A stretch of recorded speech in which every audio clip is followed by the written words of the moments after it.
People think a 45-degree incline is the best angle for the upper chest, but I wanted to test this out for myself, so I measured my upper pec activation at every incline from flat to vertical. At 0 degrees, I expected a fairly low reading, but I actually got 59% upper chest activation. Next was 15 degrees, which I expected to be higher, and yeah, 64%. At 25 degrees, I got, ready for this, 66%. So activation is going up as the incline goes up, but not by much. Now let's test the golden angle, 45 degrees. That incline gave me a reading of 67%. Let's see if it keeps going up at 65 degrees. Now, back down to 60%, and then 90 degrees dropped way back to 35%. So 45 degrees won, but it was basically the same from 15 to 45, and if you have less arch than me, a slightly lower incline might actually work better. I'm just one subject, and activation may not predict growth. The real takeaway, pick an angle that you feel working and get strong at it. All right, so a lot of things to unpack there. So kind of first thing is EMG. So EMG activity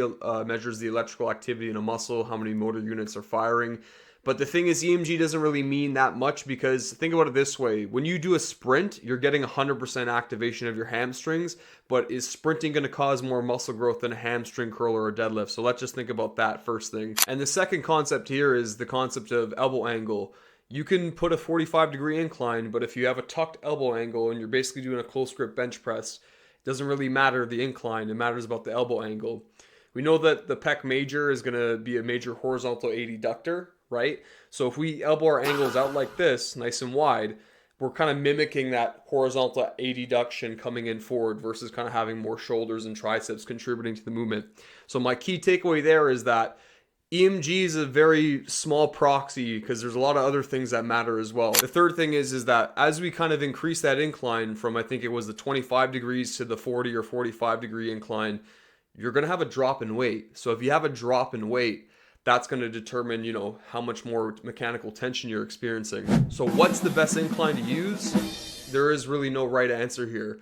It's going to be dependent on so many factors, what you're comfortable with using.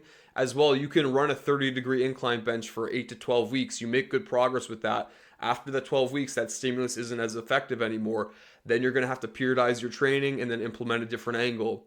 So there's so many factors to this. Trying to look for this, like, what's the golden ticket here? What's the, magic pill here? There is none. And I'm not even trying to bash Jeff over here. What I'm actually trying to do is make you guys understand that there is no binary answer, that there's this black and white of this is the best incline versus this isn't as good. There's so many factors that are going to play into this.